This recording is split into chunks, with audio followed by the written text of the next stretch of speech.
الرحیم، اے وطن تو سلامت رہے تا قیامت رہے۔ تمام دیکھنے اور سننے والوں کو میری طرف سے السلام علیکم۔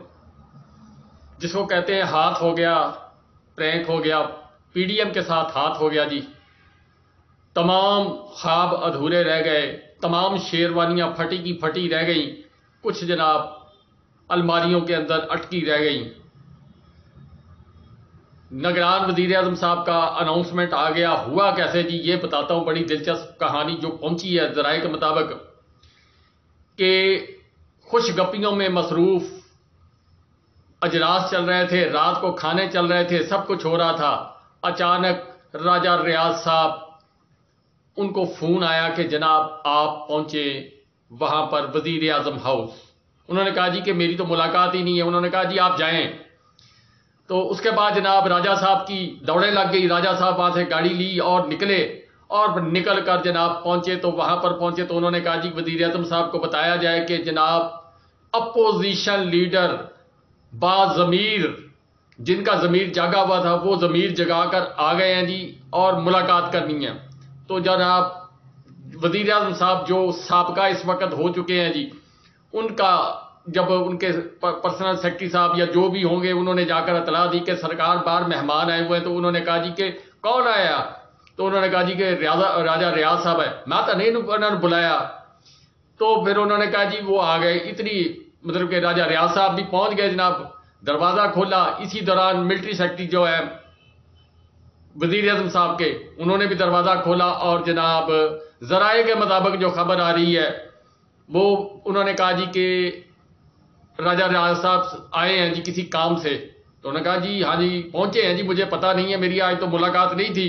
تو انہوں نے کہا جی کہ پھر آپ یہ کاغذ ہے اس پہ سائن کر دیں۔ انہوں نے کہا جی کس چیز پہ؟ انہوں نے کہا جی نگران وزیر اعظم کے لیے۔ تو ذرائع کے مطابق جو خبر آ رہی ہے تو انہوں نے راجہ ریاض صاحب کو بھی نہیں پتا تھا، راجہ ریاض صاحب کو بھیجا گیا صرف اس لیے کہ آپ جائیں۔ تو پھر جناب وہاں پر انہوں نے کہا جی کہ یہ نام ہے انوار الحق کاکڑ صاحب، جن کا بلوچستان جام کمال صاحب کی پارٹی سے تعلق ہے، باپ کے باپ سے، اور ان کا نام آیا۔ ریزنیبل آدمی ہے، ٹھنڈے دماغ کے ہیں، سب سے کم عمر جناب وزیر اعظم پاکستان کے اس وقت یہ ہے، 52 سال یا 50 سال یا 51 سال کی عمر ہے۔ تو جناب وہاں پر نام ڈسکلوز کیا گیا، اور جناب شہباز شریف صاحب، راجہ ریاض صاحب ایک دوسرے کو تکتے رہ گئے، لیکن با امر مجبوری دل پر پتھر رکھ کر ہاتھ میں قلم لے کر سائن کرنے پڑے، اور سائن کر کے جناب وہ جو تاریخ جو رقم ہونی تھی وہ رقم کر دی، اور سیاہ دور کے خاتمے پر اپنے پر تصدیق مہر کر دی۔ یہ 16 ماہ پاکستان کی تاریخ کے سیاہ ترین دور ہیں۔ اس سیاہ ترین دور کے اندر پاکستان کے اندر کیا کچھ نہیں ہوا، جس کے اوپر بھارت نے سوال اٹھائے کہ جو آپ سوال جموں کشمیر میں اٹھاتے تھے، آپ نے اپنے شہروں کے اندر اپنے شہریوں کے ساتھ وہ کیا۔ اسرائیل کی آج تک جرت نہیں ہوئی تھی کہ وہ اقوام متحدہ میں پاکستان کے خلاف کوئی بات کر سکے۔ اس دور کے اندر وہ بھی ہوا۔ عورت کی ناموس جس کو پاؤں کے نیچے روندا گیا، اور پاکستان اسلامی جمہوریہ پاکستان کے اندر عورت کی تذلیل کی گئی، جس طریقے سے تذلیل کی گئی اس کی نظیر 75 سال کے دوران پاکستان میں نہیں ملتی۔ نہ ہمارے غیرت مند صحافی بولے، نہ جناب ہیومن رائٹس کی جماعتیں بولی، نہ موم بتی مافیا بولا۔ سانپ سونکا ہوا تھا، میڈیا مینجمنٹ تھی۔ آج میڈیا مینجمنٹ بھی خاموش ہو گئی۔ لندن میں بھی سوگ کا عالم ہے، جاتی عمرہ میں بھی سوگ کا عالم ہے۔ شہباز شریف صاحب تو سوگ بلکہ سوگ در سوگ ہو گئے۔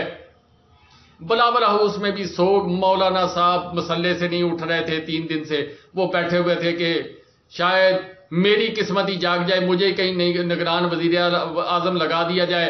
پر خدا کی کرنی کو کون ٹال سکتا ہے؟ باقی جناب کسی طرف سے ابھی تک ٹویٹر پر کوئی ٹویٹ نہیں آیا، جب میں یہ ویڈیو ریکارڈ کر رہا ہوں اس وقت تک کسی طرف سے ان کو ویلکم نہیں کیا گیا۔ ہاں پاکستان تحریک انصاف کی طرف سے شاہ محمود قریشی صاحب نے کہا جی اچھے آدمی ہیں، ان کے عمران خان صاحب کے ساتھ غائبانہ سے تعلقات مطلب تھے، کیوں جان کمال صاحب جو ہیں ان کا تعلق عمران خان صاحب سے اچھا تھا اور عمران خان صاحب ان کو پسند بھی کرتے تھے، لیکن اس وقت جو طاقتور لوگ تھے وہ ان کو پسند نہیں کرتے تھے، پھر ان کو ہٹا دیا گیا۔ بیسیکلی انوار الحق کاکڑ صاحب کو لانے کی ایک وجہ یہ ہے کہ جو بلوچستان کے اندر حالات چل رہے ہیں، جو خیبر پختون کے اندر خواہ کے اندر جو حالات و واقعات چل رہے ہیں، ان ساری چیزوں کو مد نظر رکھتے ہوئے پھر جو اس دن وزیر خارجہ صاحب ہمارے جناب جو آنے والے وزیر اعظم بننے کے خواہش مند ہیں، انہوں نے جو سٹیٹمنٹ افغانستان کے متعلق دیا وہ بڑا حیران کن تھا، اور لیکن ویسا ہی سٹیٹمنٹ جناب بھارت کے وزیر دفاع نے دیا تو وہاں پر منہ کے اندر انگلیاں ڈال کر خاموشی سے وہ خاموشی کی تصویر بن کر بیٹھ گئے۔ بہرحال کے جناب اب عمران خان صاحب کی پارٹی جو ہے اس نے اچھا کیا یا برا کیا، لیکن انہوں نے کہا جی کہ نیوٹرل سے آدمی ہے، ہمیں کوئی اعتراض نہیں ہے۔ کیوں پاکستان تحریک انصاف کے ساتھ کون سا کو مشورہ کیا گیا یا ان سے پوچھا گیا، بلکہ جو شیروانیاں سلوانے والے، دبئی کے اندر بیٹھنے والے، لندن کے اندر بیٹھنے والے، سعودی عرب جا کے منتیں کرنے والے، یہ سارے جناب نظام جو ہیں درم برم ہو گئے۔ باپ کے باپ نے ایسا چکرایا سب کو اور خاموشی سے وہ کام کر دکھایا جو یہ سوچ بھی نہیں سکتے تھے۔ انوار الحق کاکڑ صاحب جناب اس وقت وزیر اعظم بن چکے ہیں، پروٹوکول مل چکا ہے، اب شاید رات کو کسی وقت وہ حلف اٹھا لیں۔ یعنی دستخط کرتے کرتے راجہ ریاض اور شہباز شریف صاحب کے درمیان جب گفتگو ہو رہی تھی، اس دوران نام جو ہے وہ ٹائپ ہو کر، لیٹر ٹائپ ہو کر صدر پاکستان صاحب کے پاس پہنچ چکا تھا۔ یہ پوزیشن تھی اس وقت کی صورتحال۔ اور صدر عارف علوی صاحب وہ بھی آج کل باپ کے باپ کے ساتھ بڑے اچھے تعلقات ہیں، حج پر بھی گئے ہیں، تو انہوں نے جناب 1 منٹ لگایا اور اس کے بعد جو ہے وہ اپنا دستخط ہو گئے اور نگران وزیر اعظم انوار الحق کاکڑ صاحب کو نامزد کر دیا گیا۔ بھلے آدمی ہے جی، لیکن 9 مئی کے واقعے کے بعد انہوں نے ایک سٹیٹمنٹ عمران خان صاحب کے متعلق دیا تھا، بڑا شدید قسم کا دیا تھا، اور اس کی وجہ سے ہو سکتا ہے وہ پسند آ گئے ہوں، میں اس کے متعلق نہیں کہہ سکتا، لیکن بیسیکلی یہ پارٹی کا تعلق یعنی بڑے باپ جو ہیں ان کی وجہ سے عمران خان صاحب ساتھ یہ اٹیچ تھے، اور پارٹی جو ہے وہ کولیشن پارٹنر بھی رہے ہیں، وزیر اعلیٰ بھی ان کے عمران خان صاحب کے دور میں رہے ہیں۔ عمران خان صاحب کے ساتھ جام کمال صاحب کے تعلقات بہت اچھے ہیں، عمران خان صاحب ان کو بہت پسند کرتے ہیں۔ یہ بھی جو انوار الحق کاکڑ صاحب ہے یہ ایماندار آدمی ہے، متوسط طبقے کے آدمی ہے، اور پھر اس کے بعد جناب یہ شریف النفس انسان ہے۔ باقی ان کا کردار میں ایسی تعریفیں کرتا رہوں جی، آنے والا وقت پتہ چلے گا، لیکن اس سے یہ بات ظاہر ہوتی ہے کہ تمام اختیارات جو ہیں وہ چلے جائیں گے جناب اس وقت جن کے پاس جانے ہیں، وہ آرڈر چلائیں گے۔ آنے والے دنوں کے اندر جو نگران کابینہ تشکیل دی جائے گی وہ بھی انہی کی مرضی سے تشکیل دی جائے گی۔ اس کے علاوہ اب الیکشن جلدی ہوتے ہوئے نظر نہیں آ رہے تھے۔ پہلے شنید تھی کہ وہ 1 سال یعنی 24 میں الیکشن ہوں گے، اب میرا خیال یہ ٹینور جو جس طرح کی یہ ٹیم لائی جائے گی اس دوران، یہ مجھے لگتا ہے جی 2 سے 2.5 سال کا عرصہ لگے گا۔ اس دوران پاکستان کو بہتر کرنے کی کوشش کی جائے گی۔ ہمیں امید رکھنی چاہیے عمران خان صاحب کے ساتھ مذاکرات کا نیا دور، یعنی کل کو اتوار ہے، پرسوں سے نئے دور کا آغاز ہوگا، مذاکرات کرنے کی کوشش کی جائے گی۔ جو مطلب ذرائع کے مطابق خبر آ رہی 6 لوگوں کو پاس دیے گئے ہیں عمران خان صاحب سے ملاقات کے لیے، اور ان 6 لوگوں میں جو لوگ شامل ہیں ان کے متعلق میں آپ کو بتا دیتا ہوں۔ 3 کے نام تو مجھے پتہ ہے، باقی جو 3 ہیں ان میں ہو سکتا ہے جی کوئی صنعت کار بھی ہیں بڑے بڑے جو پاکستان کے ہیں، وہ بھی ان کو بھیجا جا رہا ہے کہ تاکہ جا کے عمران خان صاحب کو سمجھایا جائے۔ وہی 4 سوال کہ آپ پیچھے ہٹ جائیں، پارٹی کو رہنے دیں، یا جو بھی ہوگا میں اس کے متعلق نہیں، جو حالات و واقعات کے تحت جو نظر آ رہا ہے، اور پھر اس کے اوپر جو عمران خان صاحب کا رد عمل جو بھی ہوگا۔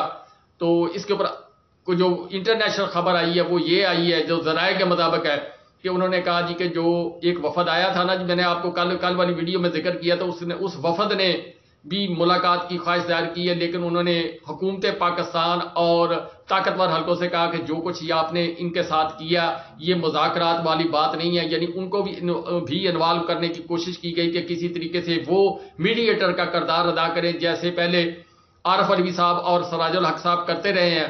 پھر اس کے بعد خاموشی ہو گئی، پھر اس کے بعد عمران خان صاحب پر کریک ڈاؤن شروع ہو گیا۔ عمران خان صاحب کے ساتھ جو لوگ ملنے والے ہیں آپ نام سن کر حیران ہو جائیں گے۔ ایک تو ہے نا جی مولانا طارق جمیل صاحب، وہ جائیں گے جی ملنے، ان کو پاس مل گیا جی، اب وہ ڈیٹ وائز پروگرام ایڈجسٹ ہوگا. چودھری نثار علی خان صاحب ملنے جائیں گے جی, خاقان عباسی صاحب ملنے جائیں گے جی. اس کے علاوہ 3 آدمی اور ہیں جی, اس میں صنعت کار ہیں, یا ہو سکتا ہے جی اعجاز الحق صاحب بھی ان میں شامل ہو, میں یہ کہہ نہیں سکتا, لیکن صنعت کار ہے, پاکستان کے بڑے صنعت کار ہیں, جو جا کے عمران خان صاحب کو سمجھانے کی کوشش کریں گے کہ پاکستان کے حالات جو ہیں جس نیج کی طرف جا رہے ہیں آپ برائے مہربانی کر کے کمپرومائز کریں.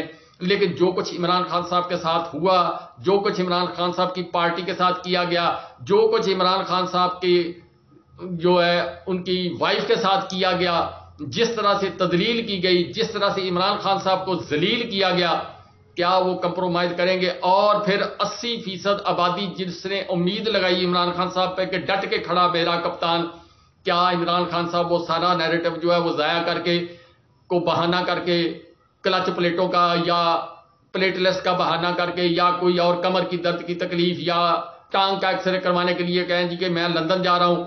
مجھے ایسا ہوتا ہوا نظر نہیں آ رہا. جو ذرائع کے مطابق پاکستان تحریک انصاف کے ذرائع کے مطابق جو خبر میں آپ کو دے رہا ہوں, عمران خان صاحب کا سٹینڈ وہی ہوگا جی جو انہوں نے لیا ہوا ہے. ان کو جیل کاٹنی پڑے, ان کو جو کچھ بھی کرنا پڑے. بہرحال کہ جی پاکستان کا یہ جو سیاہ دور تھا جس نے پاکستان کی کمر توڑ دی, پاکستان کو یعنی ایک متوسط طبقے کا, جیسے آپ سمجھ لیں کہ شہر کے اندر ایک سفید پوش آدمی جس کے پاس تھوڑے بہت پیسے ہوتے ہیں وہ اپنا ایک باعزت طریقے سے کپڑے پہن کر لوگ گزارا کرتا. پاکستان کے 22 کروڑ عوام جو ہے وہ سفید کپڑوں میں ملبوس تھی, اور ایک پاکستان کا بھرم تھا جو عمران خان صاحب کا 3 سال 8 مہینے کا دور حکومت تھا. اس کے دوران پاکستان کے اندر بہتری آنی شروع ہوئی تھی, لوگوں کو ایک امید ہوئی تھی کہ پاکستان جو ترقی کی طرف چلنا شروع ہو گیا. آنے والے دنوں کے اندر ہمارے بچے جو ہیں وہ سنہری خواب دیکھیں گے, جس طرح بتایا جاتا تھا کہ سی پیک سے اتنا پیسہ آئے گا, روٹ سے اتنا پیسہ آئے گا, جو انڈسٹریل اسٹیٹ ہے ان سے اتنا پیسہ آئے گا, جو انڈسٹریل زون بن رہے ہیں. اس کے علاوہ بڑی بڑی صنعتیں, آئل ریفائنریاں, یہ سارا کچھ عمران خان صاحب کے دور میں جو معاہدے ہوئے, ڈیم بننے شروع ہوئے تھے, پاکستان کا کسان خوشحال ہونا شروع ہوا تھا. جو ہی یہ لوگ آئے انہوں نے پلانٹیڈلی, آج میں آپ کو یہ بات کہہ رہا ہوں, میری بات ثابت ہوگی کہ پلانٹیڈلی ان لوگوں نے پاکستان کو تباہ کیا, پاکستان کو ایک مشن کے تحت پاکستان کی معیشت کو تباہ کیا.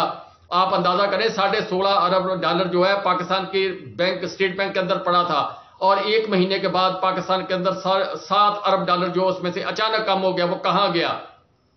اور 3 سے 4 ماہ کے دوران یعنی وہ جتنا 16.5 ارب ڈالر تھا, 16.5 ارب ڈالر 9 مہینے 10 مہینے انہوں نے لگائے آئی ایم ایف سے 1 ارب ڈالر مانگتے ہوئے, اور پاکستان کے پاس 16.5 ارب ڈالر انہوں نے 16 مہینوں کے اندر غرق کر دیے. اس کے علاوہ جو ریزرو پڑے ہوئے تھے دوسرے ممالک کے وہ بھی کھا گئے.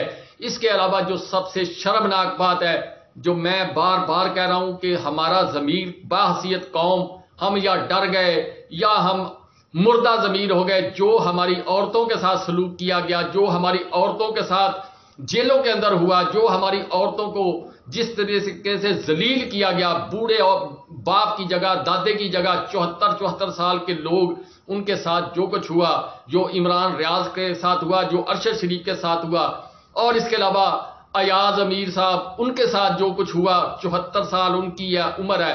اعظم سواتی ایک کے ساتھ وہ 72-73 سال کا, اس کی بیوی کو جو انہوں نے ویڈیو بھیجی, کتنا گر سکتے تھے انہوں نے, کتنا اتنی آخری درجے تک یہ لوگ گرے. اس کے علاوہ جب پاکستان کی 25 کروڑ آبادی, اس کو جس گڑھے کے اندر انہوں نے پھینکا, باتیں تو بہت ہیں لیکن ہم کر نہیں سکتے. آپ اندازہ کریں کہ پاکستان کی آبادی بھوک اور افلاس کا شکار ہو گئی. بہرحال کہ جی انوار اللہ کاکڑ صاحب کے لیے دعا کریں, پاکستان کے لیے اچھا ثابت ہو, لیکن یہ کہ الیکشن لیٹ ہوں گے جی.